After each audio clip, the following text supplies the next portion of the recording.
The Mayo Experience. Mayo Experience. Mayo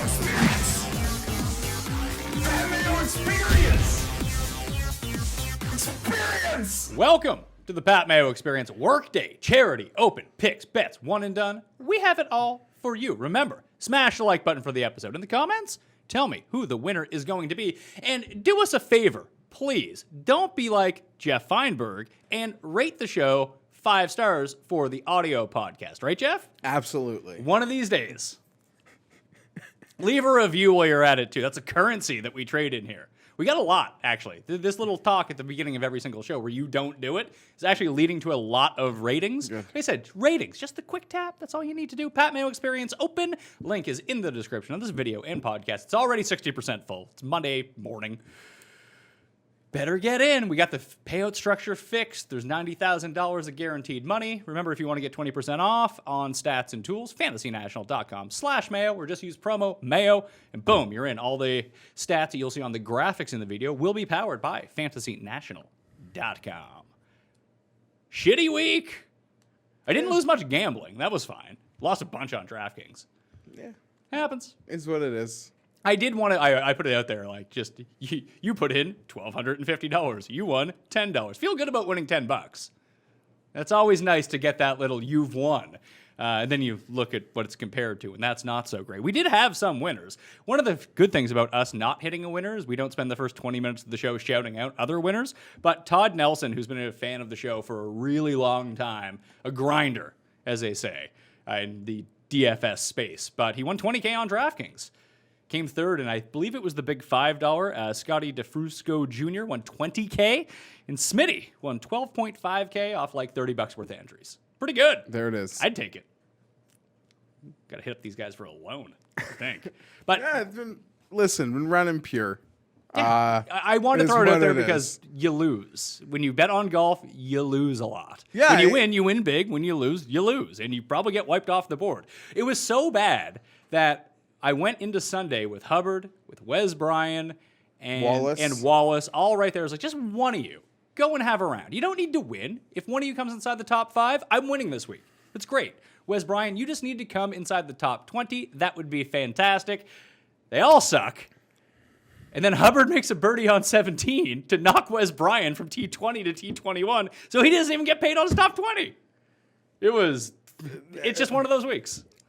It is what it is. I don't know. I mean, there were just moments.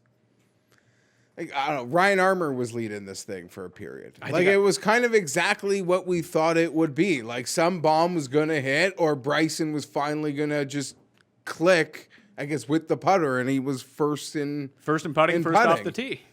Him being first off the tee is what you expect when you're betting Bryson, laying big money on Bryson, and you're just asking him to be like top 20 with the putter. Normally you don't even need him to be first. So when he's first in both those categories, it happens. And truth be told, Pat, we're hoping maybe for some bigger Bryson paydays down the road. We got our Masters futures in ages ago, and those numbers now are like 10 to 1. So from 50 to 1 to 10 to 1. So I already feel like a winner whether he wins or loses. I'm happy he won this tournament because I just wanted to get the first one out of the way. Because maybe there'll be more, but I just wanted to get the first one out of the way. The books had knocked him down at every level as if he won each week. So it's good that he finally did, and it'll be interesting to see what they want to do next week with everybody and Tiger. Is Tiger for sure playing? I don't know. I assume he still might play tournament golf. Just show up for majors. How do you put this? It was always for a while where he was strictly a guy, someone joked with me on Twitter, DFS Bismarck. He just plays the pay-per-views. For majors and WGC, not even all of them. He doesn't feel he needs to commit No, but he plays this every time. And then there's ones like this and like Bay Hill. But he didn't play Bay Hill this year. No, I know. And Torrey Pines they're not majors, but they hold that significance above other tournaments and personal significance for him. And it's interesting to see. And maybe it's the back thing, but you kind of wiped it away when he played with Peyton Manning. And looked good. Yeah, it looked fine. Looked great. I'm guessing he is going to play next week. because the Memorial, a more prestigious tournament. So if people don't know, Muirfield Village is hosting the Workday Charity Open this week, and then Muirfield Village is hosting the Memorial Tournament next week. Fans canceled at Memorial next week. There was going to be no fans for this one. They're going to have limited spectators and patrons at Memorial. They've called that off. Probably a wise decision. I just don't see the need for it right now. That makes sense. Like, golf doesn't make bank. Golf isn't baseball. Golf is not making bank on the spectators. They just aren't. They make it off the TV money and everything else that goes around that. They unless you're Phoenix, they don't. Like, it's not even really a consideration. It's almost like there's a lot of money made in those events. For attendance, there's not. I find that hard to believe. Go look at the financials for these tournaments and see where the margins are at. It's not very much. I'm just saying, it could be a heavy bundle what the hordes are on the grounds. It depends on how many people you end up getting. I'm just telling you that by and large, most tournaments, it's a wash for them anyway. That's why golf doesn't care. Okay, so it's all TV money. Sponsors are huge. TV is huge when it comes down to it. It'd be nice to have. But who recoups the gate? I feel like the sponsors recoup the gate as almost a bit against the purse. I think that they do, but I think that also gets divvied up between the PGA Tour. Like, there's just so many different people down the line you have to pay, and then you have to have so many more staff on site. The gate is probably like just really important almost to like the host events. Yeah, it makes it, like, put it this way. It would be weird to see Phoenix without fans. Any other tournament outside of Augusta or the Ryder Cup, you probably don't need them. Listen, if we're still at Phoenix and no fans, we'll be so used to it, I don't think it'll matter. It'll be weird in Phoenix without fans, I would think. Hopefully it doesn't come to that. But either way, at this point, there's no need. Like, PGA's got a good thing going on right now. They've had a few tests. They've test positive. They've had people recover from it. Those people are back. They're still doing tons of testing. There hasn't been a huge outbreak. Why inject just more unknown into the situation? Because it's not just patrons. Then you have to have people working the entire grounds, serving beer, serving whatever. Like, you have to hire people now. And there's so many more people that go into this. Just throw them out of the way. Don't worry about those logistics. They should almost get rid of the charter flight, because that seems like the most dangerous place where something could get bad for the tour. And I don't know, they're on a good schedule. Detroit to Ohio, it's like a 2 hours. And then it's back to Minneapolis after these 2 Sure, weeks, a lot of these guys are just rocking RVs, or even, I think Victor's just been renting cars. He's walking. Yeah. Say, I can get there in 2 days. Let's go. We'll work on my putting while I walk. I think the most vulnerable spot is that airplane. I mean, in a vacuum, I think you're right. But if these guys are testing negative, then I don't see what the issue is. Fair. Well said. Anyway, so no spectators next week at Memorial. So I guess my question to you for this week, before we jump back into Rocket Mortgage, they've talked about how this course is going to play differently than it is for Memorial. Slower greens, potentially different tees, definitely different pins. The rough is going to be shorter. I believe it's going to be 3 to 3.5 inches, and they're going to let it grow out for next week, because Memorial, notoriously known for lightning fast greens and super thick rough. So I'd expect the rough to be down a little bit this week and the greens to be slower. But, like, how much different can a course play? How can it be?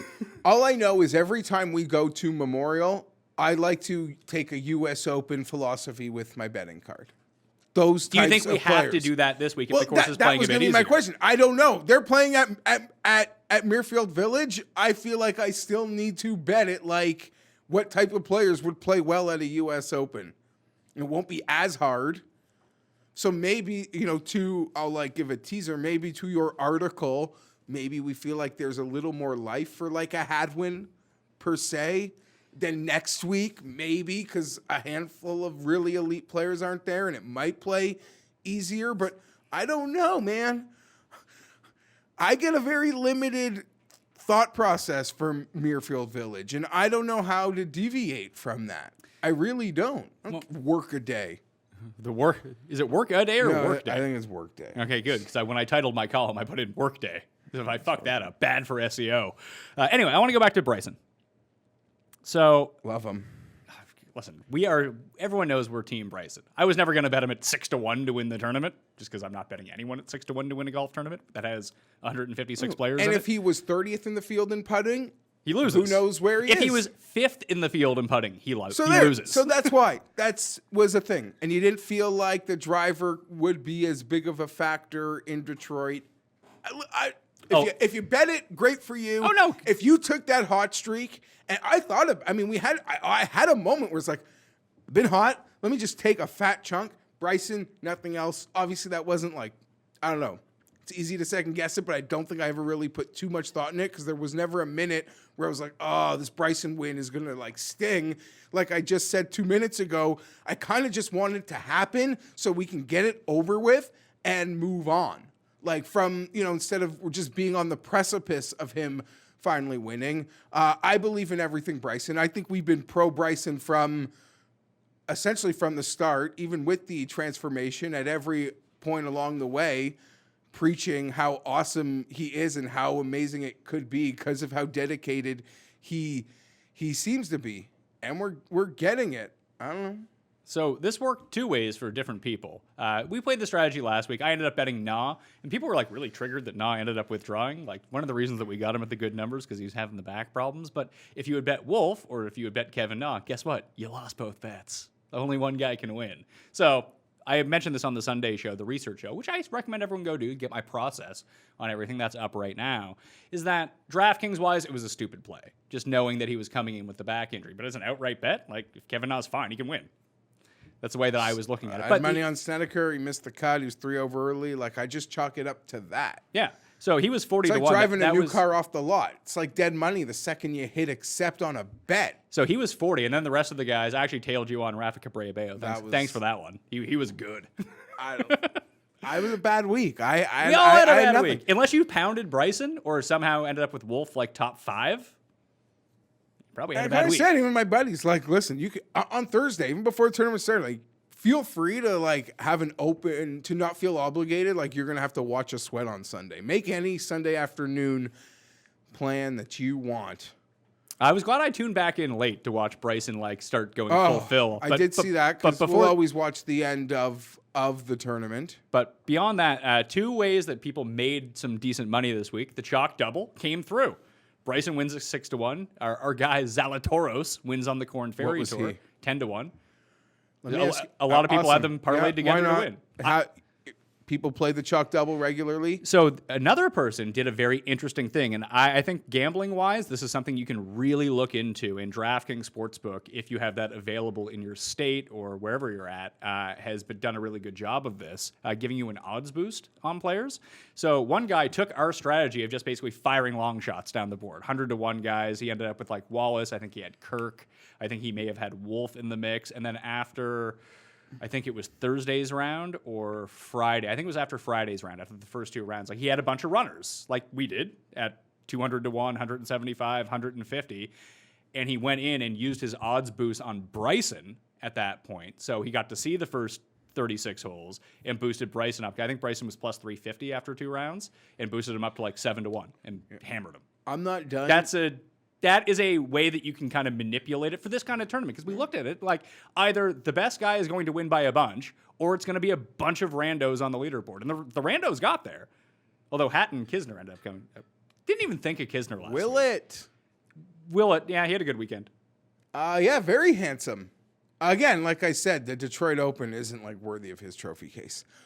Bryson wins the Detroit Open. Does that make him the best player in the world? People thought he was the best player in the world before that. Winning a tournament like that, like, honestly, I don't think much changed. Nothing changed, in my opinion, of Bryson than from 2 weeks ago. No. Like, absolutely nothing. My only question, I guess, is... He broke ShotLink. When there was a time... Well, yeah.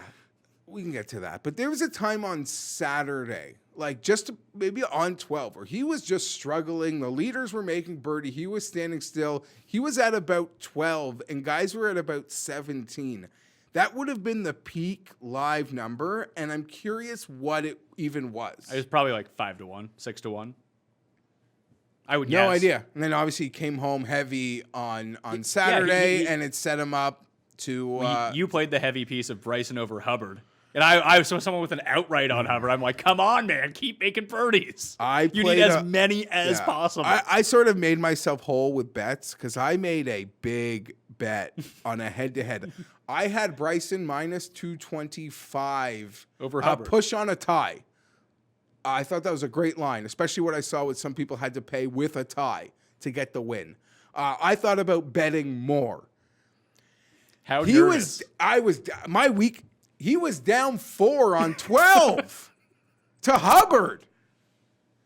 And I almost thought about going like all in again versus Merritt on Sunday, but that was like 300.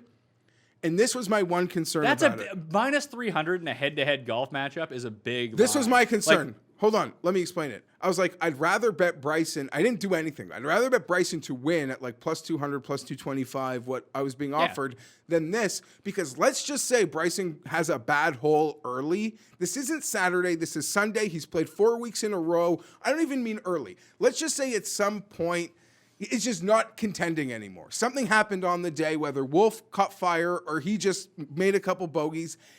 4 weeks contending to me is like mentally exhausting. It wouldn't have shocked me if there was a moment where like he got hit with a mental tidal wave of fatigue and like, who cares? He's not playing to finish in 4th place. He can check out if he wants. Unlike Saturday, where he will fight, like your favorite college theme song. Like he will fight till the end on Saturday. I knew I would get a fight to the end on Saturday.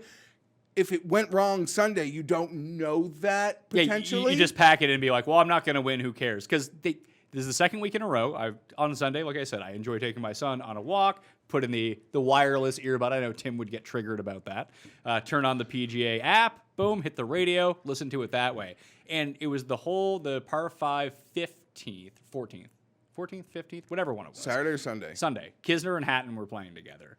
And Kisner hit it into the bunker. He hit it into the rough, but needed to clear the bunker in order to set up a birdie try. And they were like, oh, he needs to lay up to the left and give himself 30 feet. And like, Kisner is down 3 at this point with 4 holes left. And he fucking goes at the pin. And even if and he missed it, and he missed it by like a bunch, then didn't make the putt. And the commentators were like baffled. Like, what is he doing? It's like, they're not playing for strokes. Yeah, he needs 4. Yeah. He basically needs to chip this in and then birdie the next 3 holes just to even have a chance of winning. And he kind of acknowledged that in his post-round CBS interview with Balionis. Like, he knew where he was, but he knew, like, Bryson had to, like, birdie out. Yeah, like with the... Is it 15 and 17 or 14 and 17? 14 and 17. Yeah, those are 15's a par 3. And for Bryson, those are both eagle chances. And well, for everyone, it kind of felt like Bryson and Wolf, especially, those they're hitting like 8 and 9s. Yeah, into them. It's but Hubbard not afraid to bogey them. Thanks, Mark. Well, hi, Mark. See you down the leaderboard.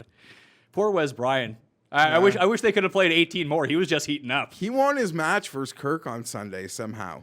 And Kirk fucking luck sack piece of everywhere. Didn't matter. Because I saw people, I think it was like Glover top 20s, because Kirk ended up fucking. Oh, Kirk. Not only did Kirk fuck us, he fucked himself too, and anyone who had the top 20 on him, because he ended up coming top 20, I believe. He was. No, he ended up the shot better. He was 13 under. I think he missed it. So what happened was on 18, he flubs his birdie chip and keeps it in the rough, and then he fucking chips it in. Dude, no one was making more. That guy hit everything. Par for 12 from 12 feet for 4 days. He hit them, chipping in, bunker. He followed up a bunker chip in with a rough chip in on Friday? And then people wanted to fade him on Saturday, and Webb missed like a 4-footer on 18. It cost the matchup. Oh, did you see what happened in the Millionaire Maker? No. When they were going off air, they had Ryan Armour was the last guy to hit a shot as they were like going off the broadcast. Oh. He missed a 3-footer on 18. It cost the guy $1 million. Oh! He went from $1 million. He lost $925,000 on the missed 3-foot putt. Yeah. That is fucking brutal. I always expect the worst. Like I say that. That's the worst. No, matchups like up 3 with 2 to go, but there's like I'm always that guy. Like my business be like, what's your problem? I've seen the worst. So I expect the worst. And that's worse than what I would. That's crazy because you can't even watch it. I don't know. I could still, maybe people are on like Bryson talk fatigue, but I'm. No, I have more on Bryson, but I have a few more things. Shout out to the guy that tweeted me the Richie Wierenski line on Saturday. It didn't win, but it was. Can I tell you something about that? It was an egregious line. Egregious. He gave it to us at 125 to 1. He gave it to me at 150 to 1. By the time I saw it, it was down to 125 to 1. And I checked my other book, it was 30 to 1. And I was like, it's a free bet. I have to put money on this. It's wrong. And they're not going to cancel that one. That one's their bet. And it's not like it was 1,250 to 1. No. But that book will honor those because they just know that's them like understaffing or underpaying attention, and they've got those will pay. They canceled it. They canceled a Bryson one on us at the U.S. Open one time when it was supposed to be 100 to 1, and they had it at 1,000 to 1. Well, they canceled those ones before the round started, though. Well, there was this morning. I thought when we couldn't find a golfer, I thought there was an extra 0 on him. So I went to the very top, thinking, "Oh my God, maybe." They would cancel that. Yes, but I gotta make it. You might as well do it anyway. Just to screen grab it. You get your money back. Who cares? I gotta just screen grab it. Okay, someone. Wilson, I guess, had like a secret tout on the week, whatever, of Werenski. So that was hot. This live bet. If he won, I'd have punched myself in the face. You didn't make it? I read the tweet, and I was almost gonna reply. I thought he was bragging to me that like, thanks for telling me on Friday you were betting Werenski. Like, I thought he was bragging about his pre-tournament bet. I know now. I read the tweet thinking, like, who's this guy messaging me, like, about his 150 to 1, like, pre-tournament bet? I didn't realize he was alerting us to someone lollygagging at the switch. And then I saw your reply, and it all like, what? I didn't, do you know what I'm saying? Well, you saved yourself the $20 I threw on it. I know, but sometimes for peace of mind, was worth the $20 because that was really annoying. Put it this way: when someone is 33 to 1 to win a tournament, and you can bet them at 125 to 1, even if they are Richie Werenski, it's a good bet. Yeah, that's how you win money doing this. At the tournament, at the like, what do you call? Just imagine that even if, let's say, Bryson wins and whatever happens, but Werenski is in the wolf role. You could just hedge all that money out on Bryson. But even the other part of it. This is a tournament Nate Lashley won. This is a tournament that at the time you could have made that bet. Like Ryan Armour's up by 2. Like anything goes here. And we kind of said it. Like you just play that guy or you mix it. And I kind of pussyfooted around and like didn't play the top and like started the card at 40 and just played a bunch of guys. I actually didn't invest much into betting this week. I wasn't too bummed when I lost everything. There was a who hit the FRL? Seifert hit the top 5. He got me back 60% of my first round leader money. But who had won it? It was a big tie, right? 3-way? Redmond, Stallings, and someone else. Redmond. I forget who the other one was. Okay. Redmond had his hot round, then he like went away. There's how do I put this? Because it's not just one. There's lots of these like now mainstream outlets like to like acknowledge golf betting. You can say the outlet. As long as it's not one place. No, yeah. Whether like Sports Illustrated, CBS Sports, they're like victory lapping their panelist bets on. I'm a part of a Golf Digest panel that does exactly the same thing. No, but it's like they'll learn. This is no different than like tweeting after the first quarter of the NBA game that our guy picked this. Yeah, it's like our guy picked super sleeper Doc Redmond. You mean like the guy who everyone wanted to bet? That's why his odds were terrible. I joked with Rick on Twitter about it, but then the next night, Sports Illustrated sent out a tweet bragging that their guy picked Chris Kirk at like 140 to 1. Yeah, it was the same. You know what that turned out to be? The same as my Kevin Na bet.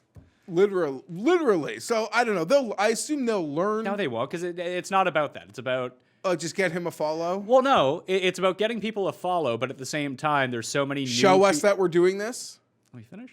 I'm trying to guess your answer. No, there's so many new people in the golf space right now, just because golf is the only thing going on, that you're getting all these very, very people that don't really know much about. It's the same people that think that golfers make every 10-foot putt are like, oh my God, Chris Kirk 150 to 1. They don't even need to see if he wins or not. They're like, they can see he's in first place. They can see someone touted that they picked him to win, and they're in. They're like, oh my God, this guy's amazing. Like people who don't know what they're doing. And listen, and it sucks people in. It's a good marketing strategy. It's stupid, but it works. Sure. And if you bet Chris Kirk, you're allowed to be happy as a pig and shit going to bed on Friday. Of course, you got your Matthew Wolf outright. Like, you go to bed happy as a pig and shit. That's almost worth, no, I'm like a mental midget, but like that depends what you're betting. But sometimes that pays for the bet itself. Oh, dude, having the 3 guys on Sunday going into it, I was like, let's see how they start. And then they all started like shit. And I was like, all right, I'm out. But one of those guys goes on a run, I was still so invested by the end. And this is why we need the camera. And the cameras were actually on these two fucking idiots too, because they had cameras on 18. When Power and Hubbard were playing 18, I was sweating the top 20 Wes Bryan bet. And I know others were sweating their guys at top 20. And Power put it into the bunker. Hubbard missed the fairway. And I think every time Mark Hubbard missed the fairway on Sunday, he made bogey. And I know they want to stick with Bryson, but just tell me what's going on. It's killing me. People are like tired of it. I'm just like, I'll keep drinking it like he drinks protein shakes. Like, No, I just wanted to see those shots. There was literally nothing else going on besides like Bryson being going full fill on the rules. Two things on Bryson. One, that Bryson article that came out on Sunday morning. Yeah, the Eamon Lynch one. Yeah.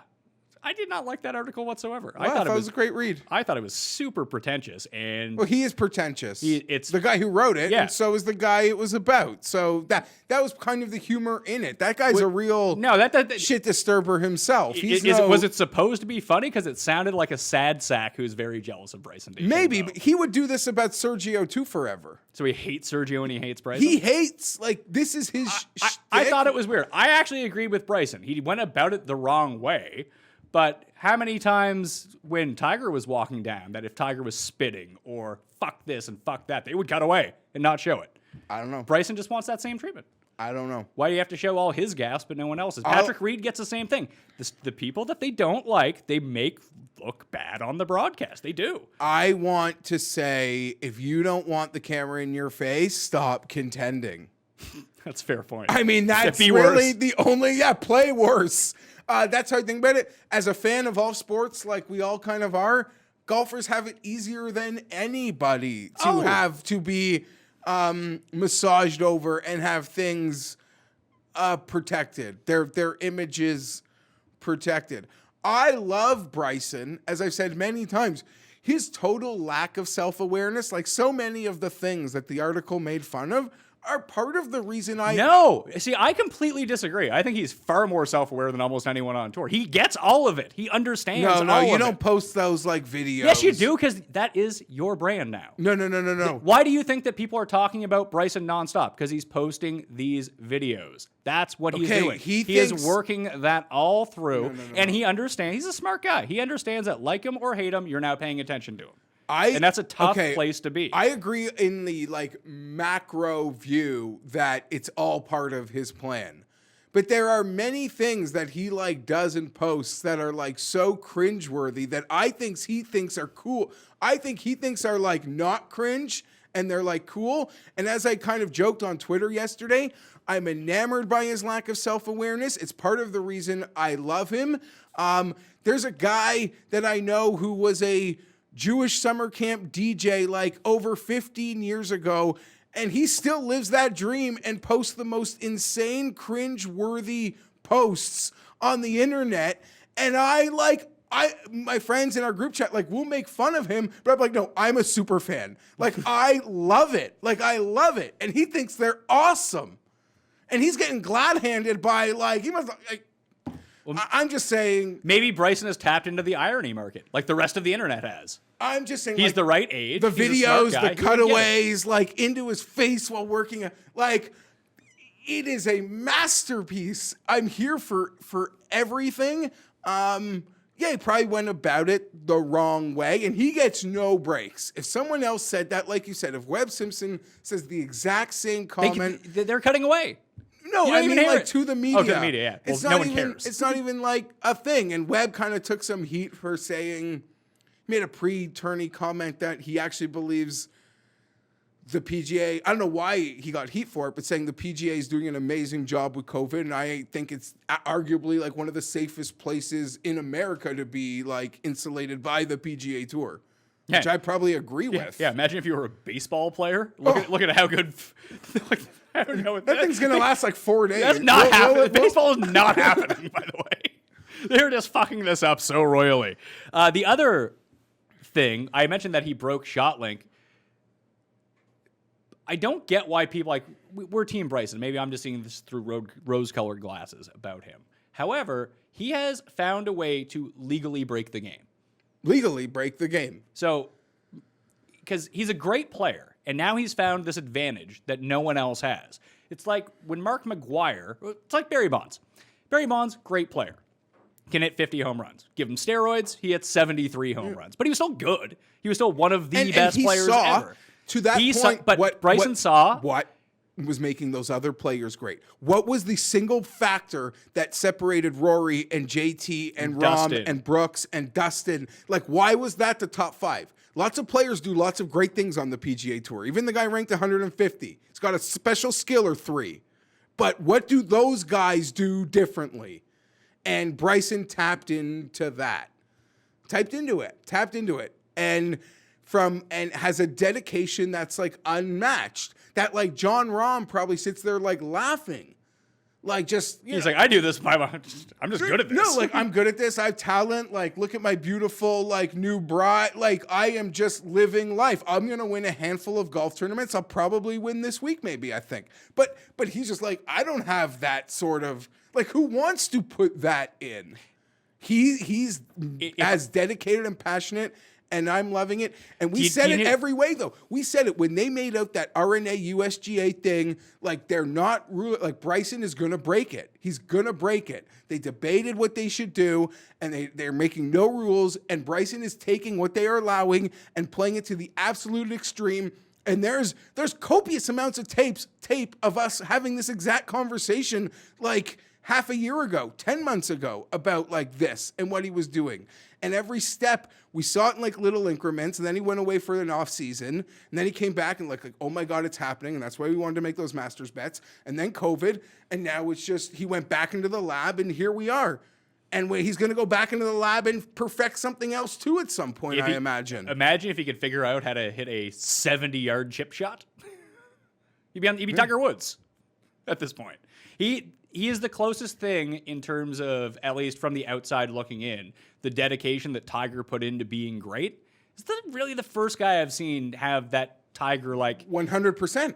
I'm going to be the best, and he's trying whatever he can to be the best. Yeah. Now he's not Tiger Woods. I'm not. That's not what I'm saying. But he's he's the training, the dedication, the working on everything. We haven't seen anybody try this. Other guys did it to like be less fat. Like Woodland and Stallings, like get in shape and like be trimmer. There are lots of walks. It's a long grind season. No one is doing what even comes close. I mean, Brooks got naked for ESPN, but he's got nothing on this. But Brooks is probably still better. Sure. Is the crazy he's got thing. He's got the majors. I'm not even debating that. That was kind of the joke I made earlier. I mean, now it's just like, he might not be world ranked #1 player in the world, but if you ask the poll of like the people in our little niche circle, Bryson's the best player in the world because he won the Detroit Open. No, like, are we there? I would almost compare it to everyone knows the super smart guy who never tried in school, and he ends up becoming like an entrepreneur and does really well for his life. Yeah, he got like 85, never lifted a book. Yeah. You knew like if this guy literally put in 5 minutes, he'd get 90, and if he put in an hour, he'd do whatever he wanted anytime. So skip classes, show up, write some tests, do really well, move on with your life, go to college, fuck off, but it doesn't matter because you're smart enough to figure it out. Bryson's the guy who's not as smart but works 1,000 times harder, and he ends up going to law school and becomes like a high-priced lawyer because he has that dedication to sit there. My wife's a lawyer, and like I try to read contracts. I make it through a sentence and a half, and I feel like killing myself. I'm like, I don't know, like being a lawyer is obviously hard because there's so much responsibility that goes along with it, but the mental acumen it takes, not like being super like off the charts intelligent, but the focus you need to read this really mundane stuff is a skill in itself, which I just do not possess. And I know a lot of people don't possess it. Like it's a very specific skill that you can have. You're making me question a few people I know who are lawyers. I know a few people who are lawyers who are fucking stupid, but they're good at reading and remembering, and that's a skill in its own. I know. I like to talk to them. You're like, what's wrong with you? I have a buddy who's a lawyer, and the only skill I think he has is arguing.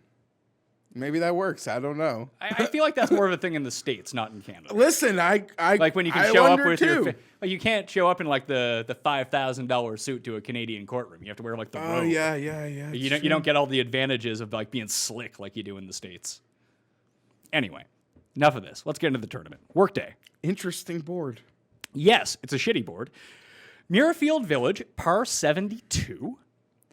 On the scorecard I found on the official site, the PGA Tour media site, 7,456 yards. That's longer than the 7,392 yards Muirfield Village played for Memorial last year. That means the par 3 eighth goes from like 185 to 202, and 2 of the par 5s have been extended to 583 and 560. Number 15 is 30 yards longer than it was. I talked about the greens being presumably a little bit slower, and they'll speed them back up next week for Memorial. Again, this is the back-to-back Muirfield Village hosting a tournament. Have we ever seen this before? Never, and I'll tell you this. Is it going to... Before you go in, I have one question. If they do slow down the green speeds this week, is it going to fuck everyone up who's played this week and then tries to play it next week? I'm not sure. I doubt it. They'll be there the whole time. They'll be there the whole time, and they know those greens from last time. Yeah, they do know them from last time, but if it's like playing, these are some of the fastest greens on tour every year, and now they're slowing them down to like average speed. They might, by a few, if they can get them pure on the practice rounds, I imagine they'll figure it out. Okay. Like right now, I feel like an expert on the Detroit Country Club. Come the end of 2 weeks from now, like Muirfield's a regular joint to begin with, but like by next weekend, some of us will know that place. Like when we do match play or the Ryder Cup or President's Cup, like you seem to learn those holes like way different than other events. Do you know why? You just feed it like... Because they actually cut to the different holes with the different players playing them. It's not just, here's the 3 guys playing 1 to 18. You get to see the entire course the entire time. Okay, that is absolutely true. I'm just saying, you're going to go into next weekend at the official Muirfield event and feel like you'll be very familiar with all the layouts. So I'm excited for that. Before I forget, as a part of Rocket Mortgage, I just want to throw this in your mind. I'm going to read you a leaderboard. All right? Matthew Wolf, Colin Morikawa, Bryson DeChambeau, Adam Hadwin, Ortiz, Wyndham Clark, Sam Burns, Lucas Glover, Troy Merritt, Hideki, Fabian Gomez, Victor Hovland. That was last year's 3M Open. Yeah, that was basically this week's leaderboard. Yeah, and that was the time earlier. Bryson had to get revenge because I had a big. That was a big. I was Bryson there. that day. That was the week that we hammered. I think Bryson was 16 to 1. Yeah, I don't know. Hammer. Either way, made that eagle, and then Wolf was awesome. Bryson also, he won in Saudi Arabia or Dubai, I forget which one it was, but in like January at the beginning of last year in like pretty hot conditions. But all of his wins now, Memorial is the earliest in the calendar year he's ever won. So the end of May. Yeah. And all of his wins have come post that to the end of the year. So I think that's somewhat interesting. Maybe he's a heat player. It was hot in Detroit. It was like 90 degrees. It was a steamer. It was a steamer. Anyway, I wanted to bring that up before I completely forgot. Ohio.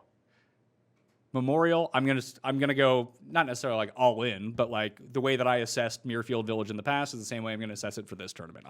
Unless facts change and I'm presented with new information, I don't see how you can really do it any differently.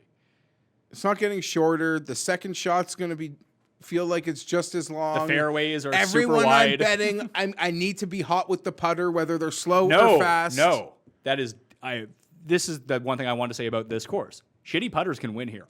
A lot.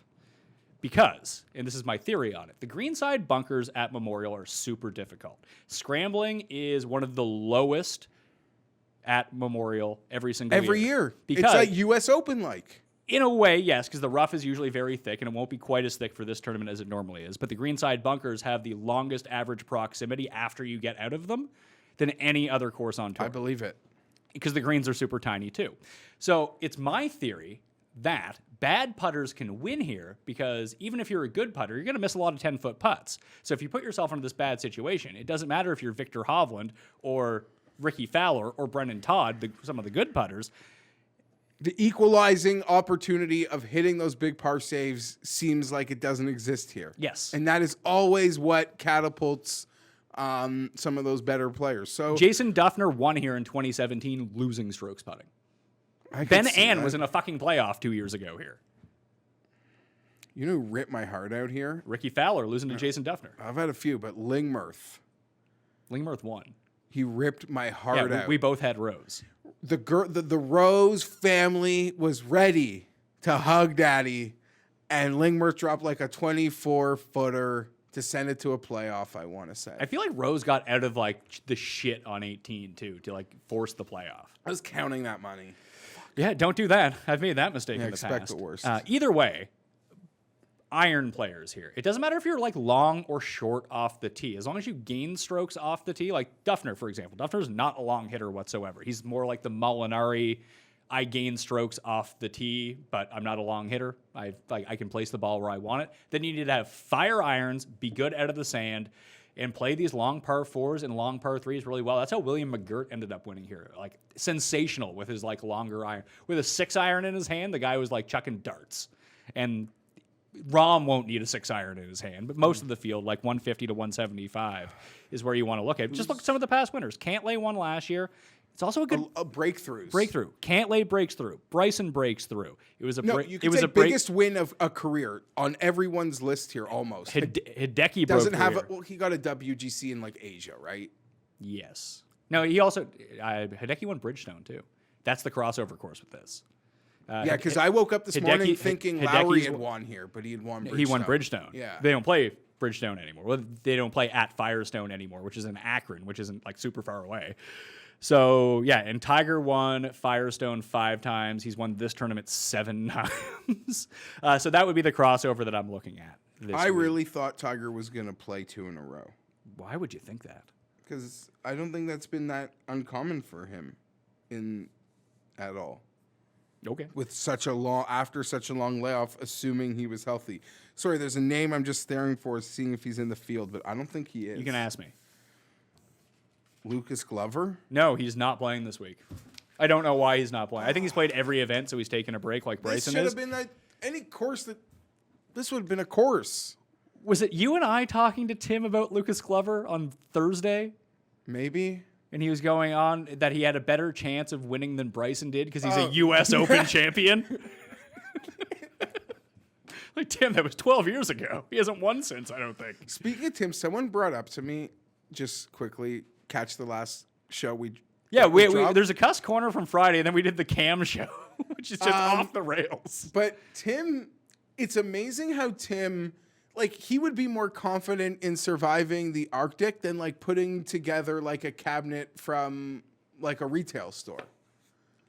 Like, he's an expert at, like, the absolute hardest things according to him in the world. Yeah, according to him. IKEA, too much for him. Surviving 100 days with just a hatchet in the Arctic, not a problem. And IKEA's jumping from space, not a problem. IKEA's a bitch, but relatively speaking, like, it's insane how he sees that one is easier than the other. It's stupid. It's what it is. It's stupid. That just was something I was thinking about. Okay. Let's get into this. Justin Thomas, back after his miscut at the Travelers, is the favorite in this field. He's 11-1. Rahm 14, Cantlay 14, who's, I guess, technically the defending champion at this course because he won Memorial last year. Brooks 16, Xander 18, Hideki 16, Rosen Hovland 22, Ricky 30, and Morikawa 33. Am I missing anyone in there? No, that's the 30 and down range. This board is stupid. I hate it. I hate it so. Why is everyone like? What is this? What happens when like? I think when Webb wins and everyone's on it, and DJ wins and everyone's on it, and then the favorite wins the next week, books are like, fuck this. Yeah, fuck this. We're taking the value out of every single one of these players. I've never seen a board that looks like this under that. I don't know, like, what would Rory and Bryson being here do? I think it would still be a board. We'd look at it like they'd slot them at like plus 500 or something like that. Yeah, but I don't know where Xander went from the 28, like the high 20s into 18s. I don't understand a lot of what's happened. Even Victor at 22, Pat, he was 20 last week in Detroit. And now you got to do the same number. I mean, I guess Bryson not being here brings up everybody's win equity. Hold on. Bryson's apparently one Bryson is equal to a Cantlay, Thomas, Rahm, and Brooks. I don't know, but like we would say like Bryson, Webb, and Rory have been like scorching players. Rory hasn't really been, but he gets respect as he should. I don't think he's done anything wrong. I think he had 3 fine events. He's not here, and we just have this board. I don't know what to step to. I would say under 20, and I still think I've seen 16s would be John Rahm. I think I will make a case, in my opinion, he's the best player in this field. People could argue that with me. I'm a big Rahm fan. I see him as pretty much Justin Thomas's equal. So if you ask me to pick a guy under 20, for me, it would be John Rahm. I like Rose and I like Hovland, though, is maybe more realistic betting options. But Hovland's a stinger at 22 here. Yeah, he can't. He is like. I get you said if he has to scramble, he'd be fucked anyway. No, I don't think. I think that you had mentioned it that he did the work during the break on his short game, and now we're close to tour median. What? Yeah, like he's not a disaster. Now these are really difficult places to get up and down, but that's hard for everyone, basically. I wrote him, like when I wrote him up in the column, you can check out the column in the description. It's up on DK Nation, I think is the new site that it's called. I mean, I write for it. I probably should know the fucking name of it, but I don't. Hovland has gained in 3 of the 4 weeks. He fit, like, who's won here the last 2 years? Like, Victor Hovland's name behind those 2 names would feel perfect. There is one gigantic difference between Hovland and the recent string of winners at this courses. They didn't win the Puerto Rico Open? Yeah, I mean, whoever wins the Puerto Rico Open is cursed. That's one thing. The second, they had wins before. Americans win here. Okay. So that should lead your eye back down to... He's like Foss American. What, the Norwegian? He just went to school. He's Americanized. Listen, Hideki won here in his first start, so I wouldn't worry too much about that. But Morikawa would be the one. Like, he just did us so dirty last time out that who's going to bet Morikawa this time? And like, he had a bad week. Guys don't have bad weeks. He had what did he make? 22 cuts to start his career. Yeah, I don't mind that at all. But Thomas, by my numbers, Thomas is the overwhelming favorite here. And I don't know if I want to bet him at 11-1. I am going to wait. I've made one bet. I bet Bo Hogg 600-1 with an each way. I put a half pack of cigs on it. A quarter pack on the win, a quarter pack on the each way. He fits a list, like, quickly. There's a lot of local. No, but Bo Hogg's grandfather helped design this course with Jack. Yes, Paul. We talking Primo cigs, or are we talking? We're talking the cigs that Pat Mayo smokes. Okay, Primo Premiums. cigs. Serious bet there. Serious. Okay, bet. yeah, I've seen a few people talking about this already today. He has ties to the course. There are a lot of players in this field. I guess in and from the region. Duffner, who's won here, HV3. Jason Day's made a home here for years. I don't think he's ever played that well. He's never had a this is the course he's played, the tournament he's played, Memorial at least. Memorial is the tournament he's played the most without ever having a top 10. I believe it's 10 turns. I could steal someone else's work. Yeah, but now you're going to spend like 20 minutes trying to find it. No, I think I know who did it. No, I think Streelman is local.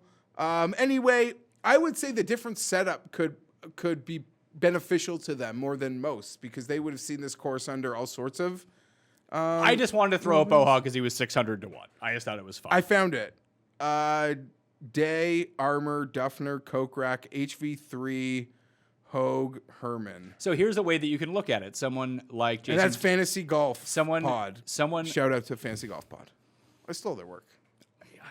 You just talk. Someone like Duffner has won here. Kokrak has been abysmal at this course. Day has not played great at Memorial over the years. So I don't really care. Okay. You're 100% right. It's not a reason I would bet them. I would say we see a lot of players not play well at local courses, and I would argue not having to accommodate friends and family. Like, they could be sneaky draft. Like, I don't know. There's just an element that they don't have to deal with that they always would have to deal with. That's all. But there's no one I really said there that I'm looking to bet, so I'm not trying to tout that really either. I'll go Hug, first round leader, top 20, like that sort of the fun bets that you can have, but like nothing serious. Let's be real here. Anyway, Thomas rates out the best for me. He had a very poor Travelers. He lost strokes with his irons in both rounds at the Travelers. I went back and looked the last time that he lost strokes with his irons in 3 consecutive rounds. I had to go back to 2017. And he is the best in the field from the key proximity range. He is really good on long par 4s. He's the best par 5 player in the field. He's the best approach player in the field. He's great off the tee. He makes a ton of putts most of the time. And He gets it up and down. The guy's great out of the sand. He's a top 10 player from the sand, too. Like, he has everything that we thought that Jordan Spieth was, Justin Thomas actually is. Like, when Spieth was, like, at his peak, Thomas just is that guy. He just doesn't make 35-footers with regularity. But, like, his around-the-green work is top-notch. And you need to have that this week. You just can't be a disaster. Like, it's not like you need to gain 7 strokes around the green. You just push with the field. You're good. It was almost like we said with Wes Bryan. Like, Wes Bryan could contend as long as he didn't lose 5 strokes off the tee. And he was there. He made the 3rd most birdies of anyone in the field last week. He just couldn't get it up and down. He lost like 5 strokes around the green. A lot of fairway bunkers for Wes. Yeah, well, he's not a great driver of the ball. Happens. His irons were hot again, though. Like, really good with his irons. But Thomas rates out the best for me, but I'm kind of with you. Like, Hovland's led the field tee to green 2 consecutive weeks now. He's lost a combined 6 strokes the last 2 weeks putting. I think this is a tournament where putting potentially could mean less if he can continue that ball striking. I could realistically play a Hovland, Morikawa, Neiman card this week and just have some fun. But I really like Rose. No, I think the card is compact because it's going to be some bigger names because it's Muirfield Village. Smaller card, bigger names. Brooks, I've seen a lot of people say, hey, this is like a U.S. Open style course, go with Brooks. And like, listen, Brooks can turn it on like that. The approaches have been really bad since he's been back, though. The driving's been good. The putting's been good. The guy can't hit an iron right now. He's going to get that figured out. I don't know if it just happens this week, though. I like, like I said, under 20, I like Rahm. In the 20s, Hovland and Rose would be the players. But you're not going to bet 3 of those guys. No, I'm not. But I'm breaking it. I got to narrow it down. I got to put red ink through names and see who's left standing because, like we've said for a few of these events, whether it was Webb or DJ, I just see these fields, and I feel more confident right now than ever that the win is coming from like the block, like block off the top 15 names on this board. These wins are coming from. Mm-hmm.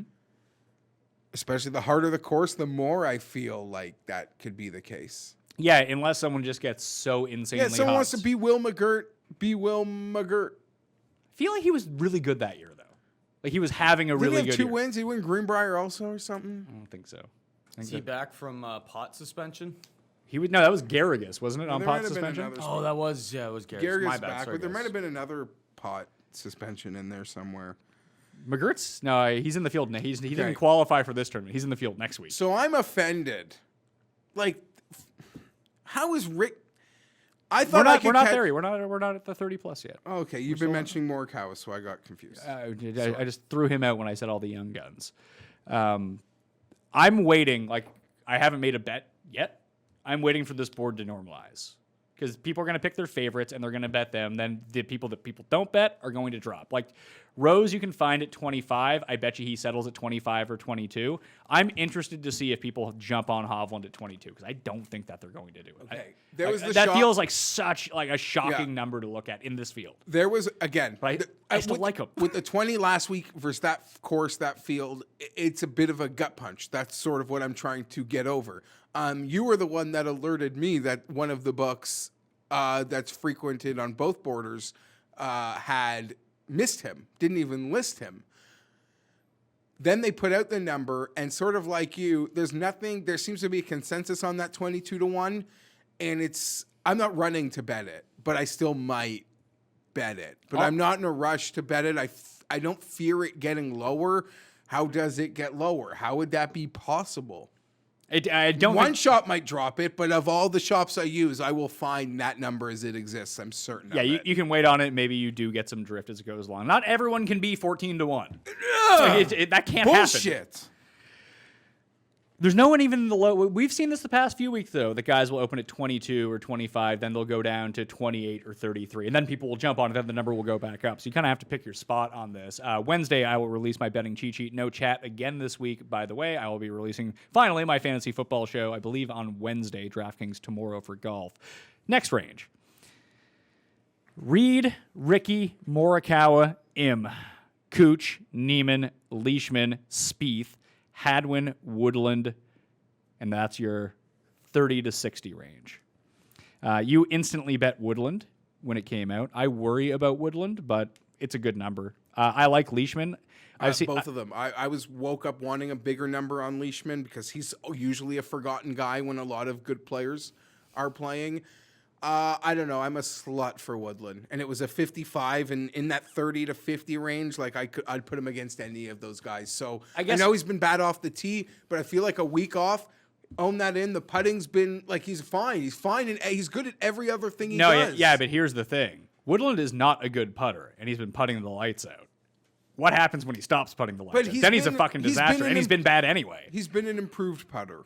He's gained 3 strokes, 2 at Travelers, 2 at Heritage, 3.6 at Charles Schwab.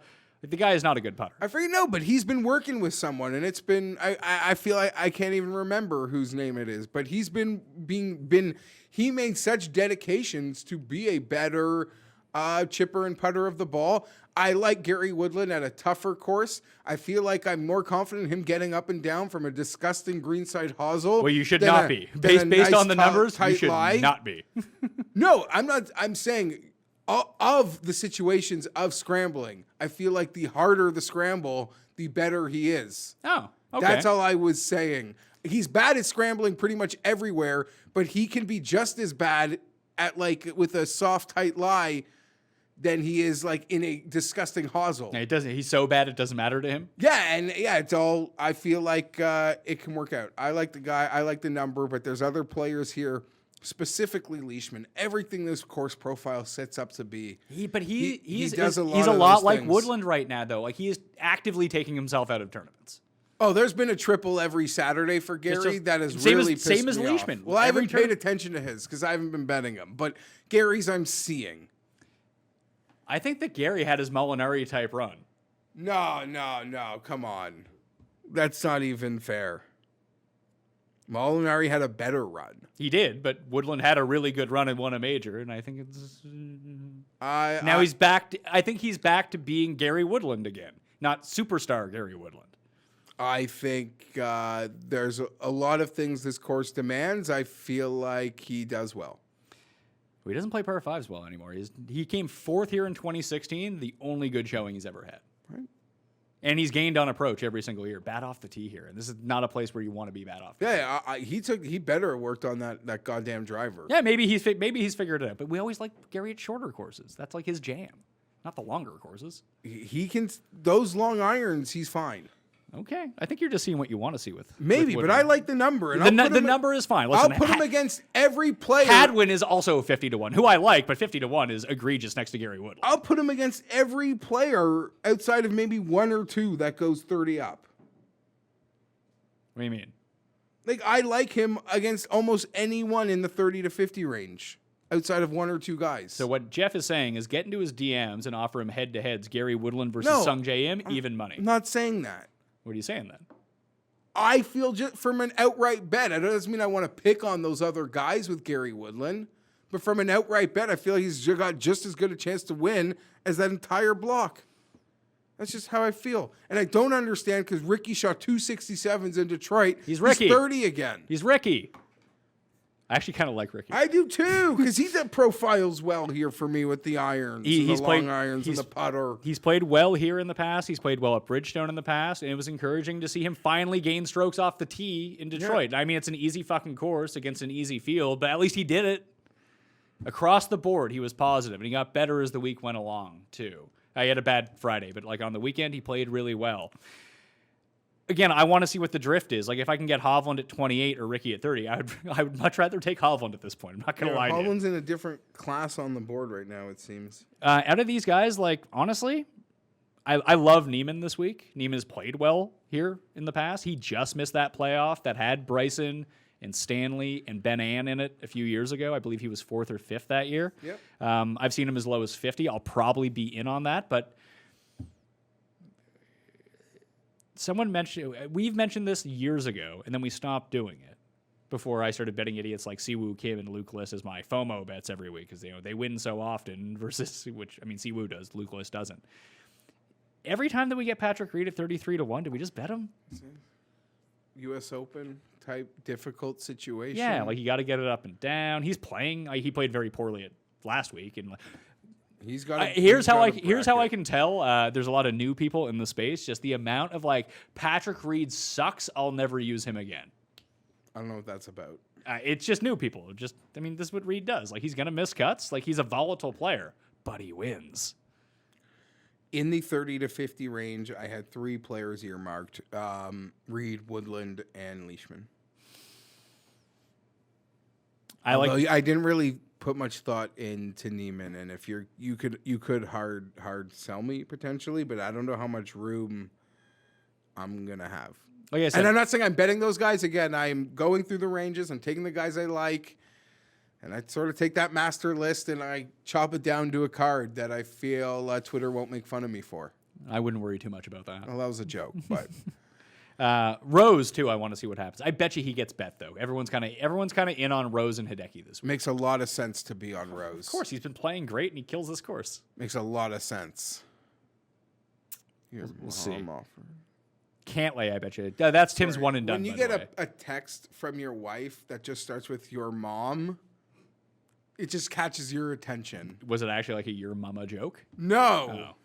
That's all. I'm not going to go in anymore. The reason we spent so much time talking about these guys at the top is because I don't see a ton of value on guys down the list. Not very many. There's a few names I could talk about before 50 and 100. Let's go 60 to 100 right now. Here are the names that I will give you.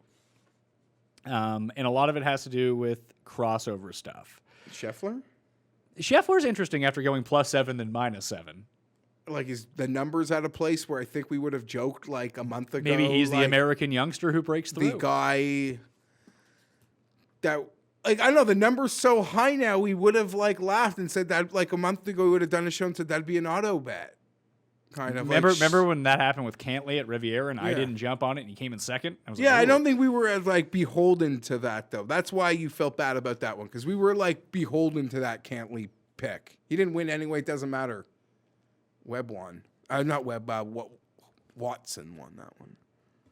Last week in the first round, he lost 6 strokes on a chalk that up to golf? He had a shitty round. Just golf. Absolutely. Golf. it's such an outlier versus everything he's done. Maybe he sharded on the 4th. Like, who knows? Yeah, maybe he pulled a Poulter. Yeah, you have no idea. Like, I don't know. Listen, I can be talked into Scheffler. That's not a problem for me. Billy Ho? He's been bad since the restart. Like, he can't hit an iron to save his life. Again, it's golf. He could go like that, switch it around, and be Billy Horschel again, but he earned his first ever top 10 at this event last year. Those would kind of be the two Connors? Lowry.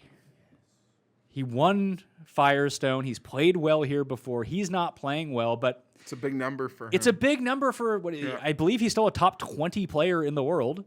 Like, honest to God, I know that Woodland has more consistency. Lowry's won bigger events by and large. He's won a WGC. He's won a British Open. Yeah. He's won big events in Europe. Yeah, listen, I'm not debating their win equity. And he's a guy who gets it up and down. Second in this field in sand saves. I'll say this, though. Like, you could take that shot at my Woodland bet with a lot of guys in that range, that Lowry would have better resumes than them. Oh, sure. Lowry's now the 25th player in the world. Woodland is 19th. Like, Louis still 21st. What about Cam Champ? I like Cam. Connors? Connors makes sense for this course. Then I have to bet him. He's kind of Duffner, isn't he? I don't know. I'm trying to figure out who he is. I feel like but these odds are horrible.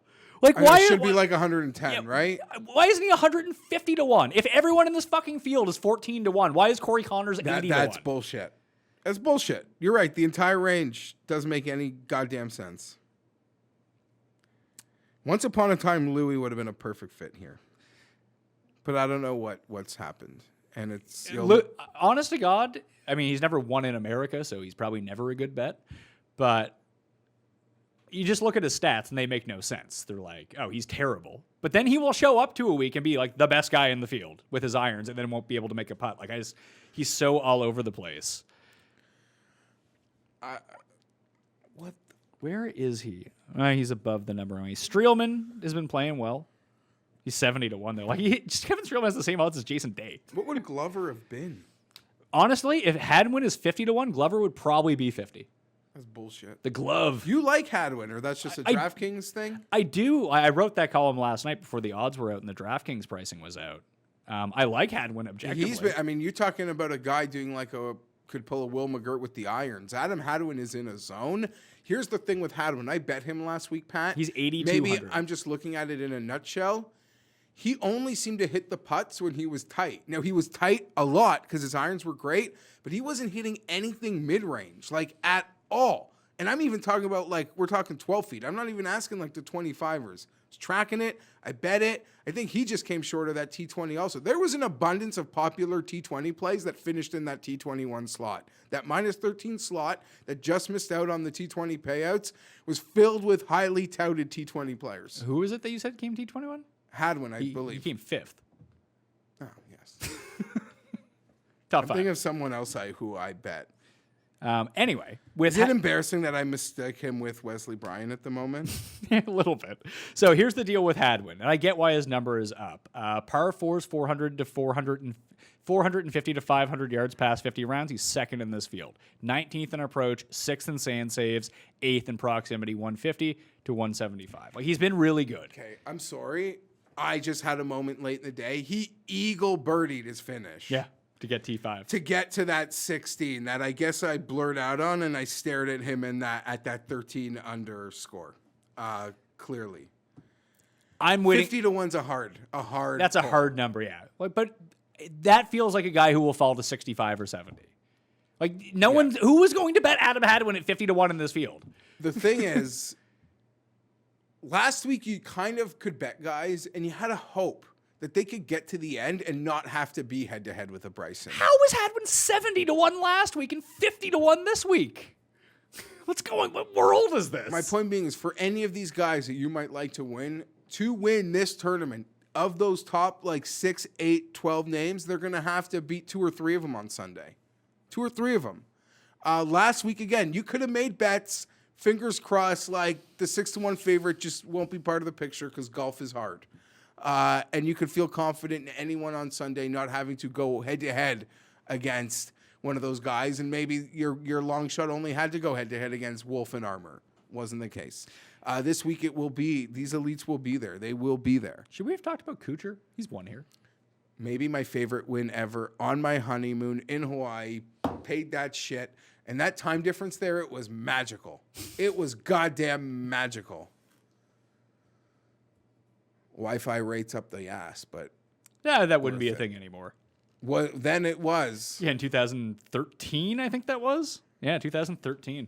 They even have Wi-Fi in 2013? So that would have been July. I got married May 20th. Yeah, then I just waited a month. And No, because Memorial's usually in May. The end of May. Then there, yeah. So that, geez, we went right away. It's all honestly, life's a blur, man. Life's a blur. So anyway, Lowry kind of piques my interest. Scheffler piques my interest, and I'll see where the drift is. Let's talk about these 100 to 1 guys. Probably nothing in terms of the outright market for me. Like, you got your C. Woos and your Luke Lists, who a couple of people ended up with Luke List on their DraftKings team, or played them in like Showdown, or bet him in a head-to-head. I believe he missed 5 4-foot putts on the front 9 on Sunday, and people were like, "What is going on?" I was like, "This is part of the deal when you sign up for Luke List. Like, this happens." I don't mind him this week. He's kind of playing better this week. I don't mind him this week. He's back to 150. Anyway, he does a lot of things that I think would suit here. I've bet him at PGA Championships and U.S. Opens. I know that could be embarrassing. Hey, but he cashes a big number on a top 8 at the PGA It paid more than the Brooks win. Yeah. The piece of the Luke List each way at that PGA Championship. I think his profile, I don't know. I like the guy too much. But he can handle this course if he can putt. Yeah. But his skill sets can handle this. And if he's got a scramble, he's screwed like everyone else. He's not horrible up and down. It's the putts. It's the putting. Kills him. I want to go just sort by this. Russell Henley's irons are hot fire, by the way. I just wish he would have played last week. And Stanley and Duffner, 140 and 150, like, they've both played this course really well in the past. And Stanley had a really bad Thursday, pretty good Friday. He's inconsistent, but that was the one weird thing. Again, I think it's a lot of new people like complaining about like a Matt Wallace or a Wes Bryan or a Mark Hubbard having a bad Sunday. Like, you bet guys at 175 to 1. Like, there's a reason. That they're 175 to 1. Not the most consistent of players on the board, Jeff. Oh, yeah.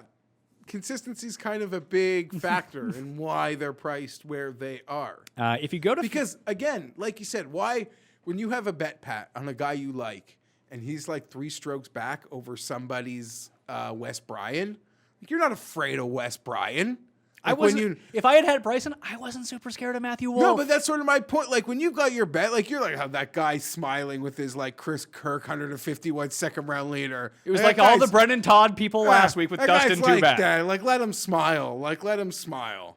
Like, my guy 3 strokes back coming for his ass. Past 36 rounds on Jack Nicklaus courses. Here are your 10 best players in strokes gained total. So tee to green plus putting. Justin Rose, Ben Ann, Ricky Fowler, Matt What's Ben Kuchar, Ann? Patrick Cantlay, Hideki, Gary Woodland, Mark Leishman, Jason Day, Phil Mickelson, Johnny Vegas, probably due to Glen Abbey, I'm guessing, Brant Snedeker, Ian Poulter, Justin Thomas, Bubba Watson. And then Charlie Hoffman, Chuck Hoffman. I just wanted to bring up Nicklaus. This is a Jack Nicklaus design course. We're going to see it back-to-back weeks, and those are the guys that tend to play well at Jack Nicklaus designs. I wonder if what sort of COVID protocol will be around the milkshake man. Like, does he have to get tested? I don't know. Are they taking away the milkshakes? They better not. Gary Woodland can't have them anymore. He's in too good a shape. A lot of guys can't have them anymore. And apparently for caddies to get them, like, it's only in the players' lounge. So, like, the caddies actually need the players to get them their milkshakes. There he is. 275 to 1. Probably won't bet it as an outright, but as a top 20. Sam Ryder? What are you talking about? Brandon, woo! Good player. Very good player. I'm guessing that he's like... He's the kid. Yeah. Stanford. Yeah. Won the tournament last year. I don't know what he did last year. Here's what he's done so think he- far on the PGA Tour. I think he won something I watched on 35th Golf at the Channel. U.S. Open. Missed the cut at the Open Championship. 17th in Houston. 55th at OHL. 55th at Farmers. 38th at the Pro-Am. He's missed one cut, and it was at a major. And it was that wonky British Open last year, which was just a disaster. But he's made every other cut, including the U.S. Open. And he's 275 to 1 on DraftKings. He is $6,500. I think you could take a T20 shot for him. I bet his T20 pays like 13 to 1, 14 to 1, something like that. I like him more than the one from a couple weeks ago you touted. Oh, the brand new guy? Tagala. Tagala. Is he in the field here? He's probably in next week. Here's a guy who popped up as someone who's had success at Bridgestone, and he's been like kind of sneaky decent with his irons, but like he is such a disaster off the tee, but his odds are so deep. Charles even gained with his irons last week. He just lost a ton of strokes putting. But Charles... There were signs of life before COVID, right? Weren't we somewhere where he was? Where he kind of showed we were up? actually there. It was at Honda. Oh, yeah, okay. Bunch of putting, bunch of irons. Like, he sucks off the tee. He's been bad around the greens, but his putting and his irons have been really good. He's 250 to 1. Maybe he has one of these like Henrik Stenson late career resurgence. But like in between, like Furyk is someone who's had success at both. I just don't know how like past his prime he is. I just don't want to go this low. Like last week was the week to hit this range, not this week, right? I would think so, but I don't know, guys like Troy Merritt. I'm not betting Troy Merritt. Troy Merritt's going to win his chance to win maybe at 3M.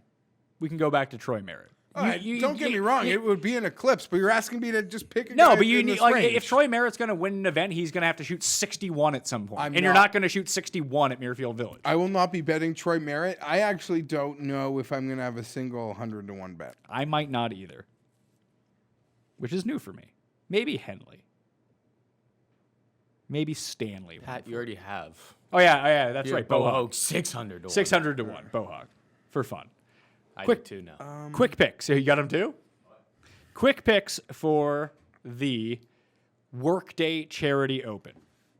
Bohog, 600 to 1 with the top 5 each way. Bohog, first round leader. Bohog, top 20. Top 20 on Brandon. Woo! I actually haven't. I've only made the Bohog outright bet with the each way. I'm waiting for this board to come back to earth a little bit. I'll release my betting cheat sheet on Wednesday. once these odds mature a little bit. But my early lean is honestly, I'm going to figure out what happens to Justin Thomas. If that number comes back to like 14, which I doubt it will, I'd probably be in on that. But Hovland and Rose, which one of those two guys fall? Reed or Morikawa, and then Neiman or Leishman, I think is just going to be my entire card. Probably pick 3 or 4 of those guys, depending on what the prices end up being. And maybe Scotty Scheffler, like you mentioned, maybe Lowry at 90. Those are all just maybes. I want to see these numbers first. What did you make of Cameron Champ again? Yeah. I thought he played pretty decent last week. He did have a birdie, eagle, birdie stretch. Like, it's a really easy course. Okay. Jeez. I don't know even how. The bet I've made is on Gary Woodland. Okay. That is the only bet I've made. Now, if you want to bear with me for myself, the rest of the card will construct of these players. Some will be on it, some will not be on it. But after the field of X, this is who I'm left with. The only player under 20-1 that I would consider betting is John Rahm. After that, Hovland and Rose, and then Reed, Leishman. No Neiman for you. Back on bent. Okay. Neiman, I'm going to give that. I'm okay, you know what? I'm going to bet Neiman either way. I'm just waiting for the right number. I'm going to give 45, I would be in. I want a 50. Your confidence allows me, I'm going to go circle back around that. And the only names north of 50 that have my eye are Scheffler, Lowry, and I'm going to stare at Connors, but it's a huge ask. Yeah, like if Hadwin drifts down to 70, I could be talked into that. I don't want to bet him at the same number as Gary Woodland. I don't. The courses I mentioned when I did that search on... You can get Leishman at 50. Yeah. I'd take that. You can get Neiman at 50. I've seen it on the other book. The Jack Nicklaus courses that Fantasy National is drawing from for those Nicklaus stats, by the way. Glen Abbey, Muirfield Village, Nicklaus Tournament Course, PGA National, PGA West, and Valhalla GC, just so people know. One of those is at Pebble Beach. One of those is at PGA West. Ricky, I do find somewhat interesting as well, but I just like cheering for him, but I don't know if 30-1 is probably a bit. I don't know if I'm going to bet it. I'm pretty confident I'm not going to bet it unless he sees quite a drift or some. I don't know. I know people like to make fun of a line like this, but as someone that has a couple of these sites, like if a local wants to post something ridiculous, I could be into it. But Ricky at 30, I don't understand. I got a 60 at Heritage, and he was shit. Was that Heritage? No. Travelers. Yeah. And he was shit. And yeah, he got a couple 67s on a really easy course. But to me, Ricky should have 2 67s with his eyes closed in Detroit. No drift yet on any of these numbers. In fact, Kuchar's gone up. Fun times. I will say for the top 5s, top 10s, and top 20s, find a book that doesn't have dead heat rules. And you don't need to tweet me and ask me what that means. Google fucking works. And it will fully explain it so I don't have to go through it every single time. Just use Google. It tells you stuff, shockingly enough. But you can find that out there. One and done. I know someone that came into my feed. Picks of the week. They told me that they got free money from their book because they complained that they were graded because the Kevin Na to make the cut bet. And I told them, you had enough time to complain to your book about it, what should have been a straight L. Like, I don't know. You milked them for free money. They got money back? Yeah. For that? They're like new to golf. They didn't understand. The book or the person? The person. And they got their money back? I don't know if they got their full money back, but the book gave them like something. It was just like, stop complaining to me in customer service. Here's like a free $10 coupon. I don't know. I don't suggest doing that. No, because it's only going to backfire when you have legitimate complaints. Maybe, but if there is a time to complain to get free stuff, especially if you're in the state, it doesn't really work out so much if we're up in Canada or in Europe or in Australia where... Oh, because the newbies. Yeah. Books in the United States are so fucking thirsty for customers that they'll give you stuff. Like DraftKings is legit offering like odds boosts on every players and free bets every single week. Like, you'd be crazy not to go look Yeah. at DraftKings Sportsbook because they're giving you better odds than everybody else. No. On some guys. Some And- guys are just not. No, but that's the thing. And another book that's trying to get into the spaces, they're like, we guarantee we will have the best odds on the top 10 players on the board. If you want to bet a big dog, we promise we're going to have the best odds for it. Books are trying to do. They want to keep you as they want to get you as a customer and keep you as a customer because guess what? You're going to end up giving it back. Yeah. At some point, they'll play football again. Yeah. You just lose it. You might get 2 days of baseball. Maybe 3. Maybe we'll get a doubleheader and then the next day they'll cancel it after the first round of games. One and done picks of the week. Tim picked Cantlay. He picked Cantlay at Memorial last year and Cantlay won. Since we've come back, 4 tournaments, my one and done, miscut, win, miscut. I'm worse than you because I'm similar without a win. Yeah, you got to get that win. I'm going to use Neiman. I don't believe that I've used him. You can check the betting cheat sheet at the end of the week to figure out who, if I have used Neiman, I will change it. Because obviously I cannot use him twice because it's a one and done. I'm going to use Victor. Big Dick Vic. And I guess I'll have to double check also. Yeah, I have it on my computer over there. But And if I use it, Who'd I'll you have just last change week? it. I tried to be bold. I went to like a bit. you used Rafa, didn't you? Who did Tim have last week? Hatton. Smart Tim pick? is and he's using Cantley. Tim is just knocking that can down the road. Yeah, Tim's up on me by like He always, I think, 800K? crushes me in head to head. It's some I don't or not head to head. Well, a head to head battle of it, one but and done? I suck. because Tim doesn't overthink it like you do. I'm a midget. Sorry, that's a bad word, right? Is it? I don't know. Yes. Don't say that. Mentally, like I'm weak sometimes with that shit. Is all I meant. I'm sorry. There's things you blurt out of that I say. I almost wish that to me that's worse than some things you actually blurt out. Do you want me to beep that one out? I can put a beep in for that. Yeah, Okay. I don't like that. I don't like that. You're trying to better yourself. I don't like that word. Unless it's Eric the. With your beard and your haircut and that What? shirt, you kind of look like Ricky from Trailer Park Boys. Whatever. Let's go. Let's go. I like it. I think it's a good look. Really? Yeah. Ricky more so than like what? Julian? No. I wasn't going The to guy I say. get the most. This is Sean Astin. I get that the most.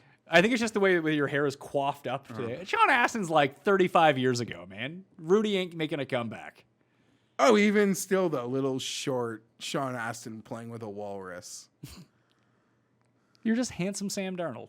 That's all you are. Listen, I like Sam Darnold. Sam Darnold sucks. So bad. I feel like I power ranked him 6th best quarterback in the AFC East. Behind Stidham. He's so bad. Anyway, that's the show. Playing the PME Open. It's probably full by the time you listen to this. It seems like you have something else to say. No, I feel like I was like just really vague in where my head is at.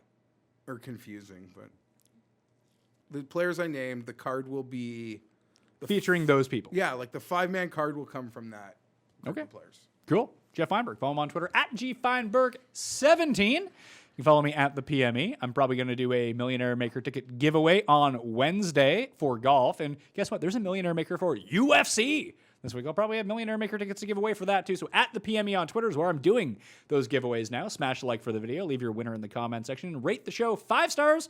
Play in the PME Open. And fantasynational.com/Mayo will get you a discount on the weekly, the monthly, or the annual. If that's the best value you want to go to, because the annual deal is the best value that you can get on these packages. Almost for any place where you have to pay for things, the annual deal is better than the weekly or the monthly if you really break it down. But anyway, promo code Mayo or /Mayo will get you that discount. I believe I'm trying to figure out the order of the shows, but either DraftKings Golf will be Tuesday or Wednesday. I'll release my betting card on Wednesday. No chat. Fantasy football rankings will either be Tuesday or Wednesday, whatever order I decide that. UFC with Paul and Cody, that entire breakdown for the island is going to be on Thursday, and then we'll figure out Friday. All right, I'm Pat Mayo. Thank you all for watching. We'll see you next time. Pat Mayo Experience! It's the Pat Mayo Experience!